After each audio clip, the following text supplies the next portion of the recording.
Hi viewers, welcome to our channel. ఇక్కడ చూస్తున్నారా, పప్పులన్నీ చూపించేస్తున్నానండి. ఇవి పొట్టు మినపప్పు, పొట్టు పెసరపప్పు, అలాగే కందిపప్పు, పచ్చిశనగపప్పు అన్నీ సేమ్ క్వాంటిటీ అండి. మీరు ఏ కప్పు అయితే మెజర్మెంట్ తీసుకుంటున్నారో అదే కప్పుతో 4 పప్పులు తీసుకోవాలి. 4 పచ్చిమిరపకాయలు, ఉల్లిపాయలు, రుచికి తగ్గట్టుగా ఉప్పు, జీలకర్ర, కొంచెం కొత్తిమీర, కొంచెం కరివేపాకు. మనకి ఇప్పుడు వర్షాలు పడుతున్నాయి కదండి, చక్కగా వేడి వేడిగా వడలు కానీ బజ్జీలు కానీ తినాలని అనిపిస్తుంది కదా. అప్పుడు హెల్దీగా ఈ పప్పులన్నిటితోటి వడ వేసుకుందామండి, మసాలా వడలాగా. నేను ఆల్రెడీ ఈ పప్పులన్నీ నానబెట్టేశానండి. సాయంత్రం టిఫిన్ కోసం నేను నానబెట్టేసాను. చూడండి, ఇట్లా నానిపోయి అసలు మనం పొట్టు తీయాల్సిన అవసరమే లేదండి. ఎందుకంటే 2 పప్పులు పొట్టుతో వేసాము, 2 పప్పులు నార్మల్గా వేసాము పొట్టు లేకుండా. అందువల్ల ఈక్వల్గా ఉంటుందండి. ఉల్లిపాయలు, పచ్చిమిరపకాయలు అన్నీ కట్ చేసేసుకొని పిండి రుబ్బేసేసుకుందామండి. ఈ పైనాపిల్ చూస్తున్నారా, మొన్న మేము వాటర్ ఫాల్స్ దగ్గరికి వెళ్ళాం కదండి, జాగ్ వాటర్ ఫాల్స్.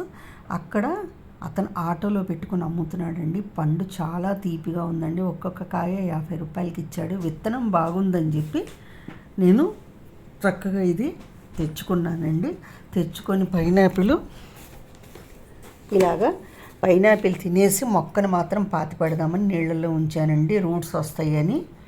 ఇప్పుడు ఉల్లిపాయ, పచ్చిమిరపకాయ కట్ చేసుకున్నాం, అలాగే కరివేపాకు, కొత్తిమీర కూడా కట్ చేసేసుకున్నాం సన్నగా. ఇప్పుడు పప్పులన్నీ కూడా మనం గ్రైండ్ చేసుకుందాము.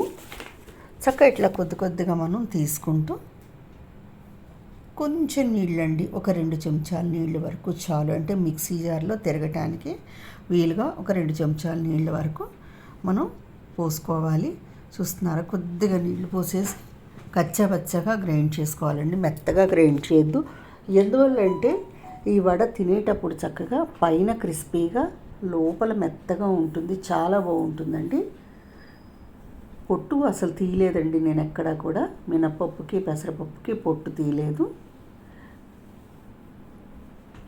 నేను కొద్దిగా మాత్రమే వాటర్ వాడానండి. అంటే రెండు సార్లు గ్రైండ్ చేసినప్పుడే వాటర్ వేసాను. మిగతా 2 సార్లు కూడా నేను అసలు వాటర్ వేయలేదండి. చూడండి, కొంచెం వాటర్ వేసేసుకొని గ్రైండ్ చేసుకుందాము.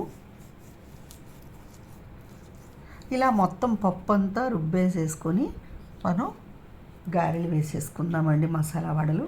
పుదీనాకున్నా కూడా మీరు యాడ్ చేసుకోవచ్చండి. లేదు కొంచెం కారం తినేటట్లయితే కొద్దిగా చిల్లీ ఫ్లేక్స్ అవి కూడా వేసుకోవచ్చు. ఇలా రుబ్బుకుందంతా కూడా మనం ఒక మిక్సింగ్ బౌల్లోకి తీసేసుకుందామండి.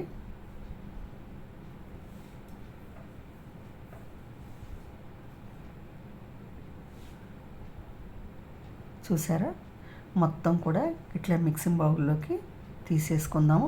కొద్దిగా పప్పులు అనేవి నేను ఉంచానండి రుబ్బకుండా. ఆ పప్పులు ఇందులో వేసేసుకున్నాను. వేసేసుకుని పక్కన పెట్టుకోవాలండి పప్పులు.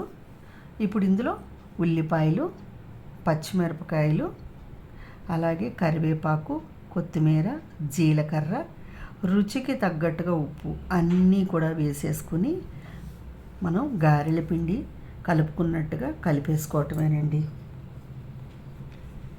ఉప్పు అనేది మీ టేస్ట్ని బట్టి వేసుకోండి. ఇప్పుడు ఈ వడలు మనం ఉత్తిగా అయినా తినచ్చు, లేదంటే టమాటా పచ్చడి కానీ, సాస్ కానీ అట్లా ఏది ఉన్నా కూడా మనం తినచ్చండి. ఈవినింగ్ టైము స్నాక్ లాగా. చాలా హెవీ రైస్ పడుతున్నాయి కదా, వేడివేడిగా ఏదైనా తినాలనుకున్నప్పుడు ఇలాగా మధ్యాహ్నానికి ప్లాన్ చేసుకుంటే చాలా బాగుంటుందండి. ఈవినింగ్ స్నాక్ లాగా, టీ టైము. చూడండి, ఇలా ఉండాలండి రుబ్బిన పిండి. మరీ పల్చగా అవ్వకూడదు, మరీ గట్టిగా అవ్వకూడదు. ఇలా కరెక్ట్గా ఉంటుందండి. ఉప్పు కూడా ఒకసారి టేస్ట్ చూసేసుకోండి. ఆల్రెడీ నేను డీప్ ఫ్రైకి ఆయిల్ పెట్టేశానండి. ఇవి మసాలా వడల్లాగా తట్టేసుకొని అరిటాకు మీద, లేదు పాల కవర్ ఉన్నా పర్వాలేదండి, ఏదైనా పర్వాలేదు, ఇలాగా మనం వేసేసుకొని అన్నీ వేగనివ్వాలి. నూనె బాగా వేడెక్కిపోయిందండి. ఇప్పుడు వడలన్నీ కూడా ఇట్లా వేసేసుకుందాము. ఇవి చక్కగా రెండు వైపులా గోల్డెన్ బ్రౌన్ వచ్చే వరకు వేయించేసేసుకొని తీసుకోవటమేనండి. చాలా ఈజీగా ఉంది కదా. ఈ పొట్టు ఎందుకు తీయలేదు అంటే మనం పొట్టుతో తింటేనే ఆరోగ్యం అండి. ఎప్పుడైనా పొట్టు తీసేసి తినటం వల్ల ఆరోగ్యం ఉండదు. అస్సలు పొట్టు తీయొద్దండి. ఎందుకంటే 2 రకాల పొట్టు పప్పులు వాడాను, అందుకేను 2 రకాలు పొట్టు లేని పప్పులు వాడాను. ఈ 2 కలిపి రుబ్బుకుంటే పొట్టు తీయాల్సిన అవసరం ఉండదండి. 4 కలిపేసేసి చూసారా, 2 వైపులా చక్కగా గోల్డెన్ బ్రౌన్ వచ్చేసింది. ఇప్పుడు ఒక ప్లేట్లోకి తీసేసుకుందామండి. మళ్ళీ ఇంకొక వాయి మనం వేసేసుకుందాము. ఇవి పక్కన పెట్టేసుకొని మళ్ళీ ఇంకొక వాయి అనేది వేసేసుకుందాం మనం. వెరైటీగా ఉంది కదా. 4 రకాల పప్పులతోటి మనం ఇలా వడలు వేసేసుకున్నాము.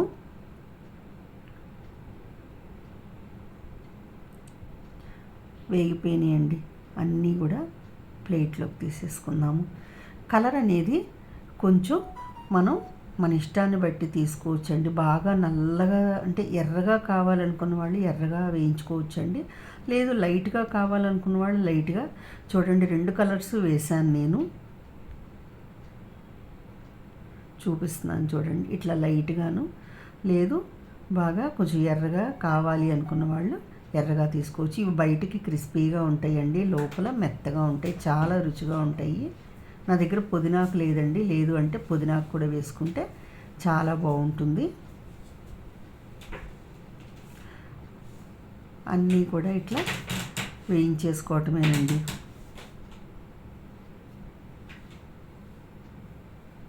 ఒకవైపు కాలిన తర్వాత రెండో వైపు మనం ఇలా టర్న్ చేసేసుకోవచ్చు. ఒక్కొక్క కప్పు పోసుకున్నామంటే బోల్డ్ అన్ని వడలు అవుతాయండి.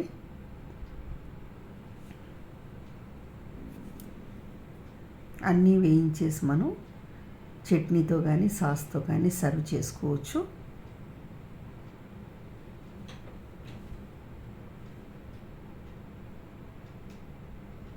ఇందులో మనం కందిపప్పు కూడా వాడామండి. శనగపప్పు, పెసరపప్పు, మినప్పప్పు కాకుండా కందిపప్పు కూడా వేసుకున్నాము. 4 రకాల పప్పులు.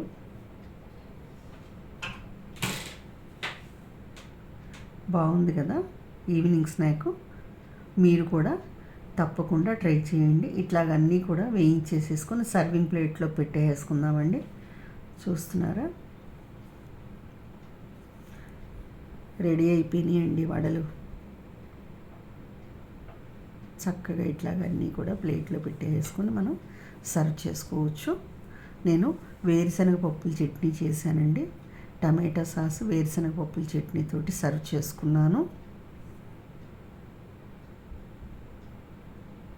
సైజు కూడా మీ ఇష్టమేనండి. ఇంత వద్దు అంటే చిన్నవిగా వేసుకునే అలవాటు ఉంటే చిన్నవిగా వేసుకోవచ్చు అండి. లేదు ఈ సైజు బాగుంటుంది అని అనుకుంటే ఈ సైజులో కూడా మనం వేసుకోవచ్చు. కారం కావాలి అనుకున్న వాళ్ళు ఇంకొంచెం పచ్చిమిరపకాయలు కూడా యాడ్ చేసుకోండి. మీకు కారం చాలదు అని అనుకుంటే.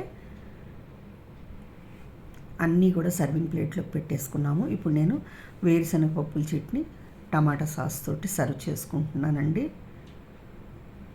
మీ దగ్గర ఏది ఉంటే అది ఆవకాయ ఉన్నా సరే బాగానే ఉంటుందండి. వీటిల్లోకి టమాటా చట్నీ ఏదైనా టేస్టీగా ఉంటుంది మనం నంచుకోవటానికి. బాగున్నాయి కదా వడలు. మీరు కూడా తప్పకుండా ట్రై చేయండి. చూడండి కలర్ చూడండి, లోపల చక్కగా ఉడికి మనకి వడ చాలా బాగుంది. మీకు కనుక ఈ వీడియో నచ్చినట్లయితే లైక్ చేయండి, షేర్ చేయండి, సబ్స్క్రైబ్ చేయండి. ఇవి తయారు చేసుకొని టేస్ట్ చూడండి. Thank you.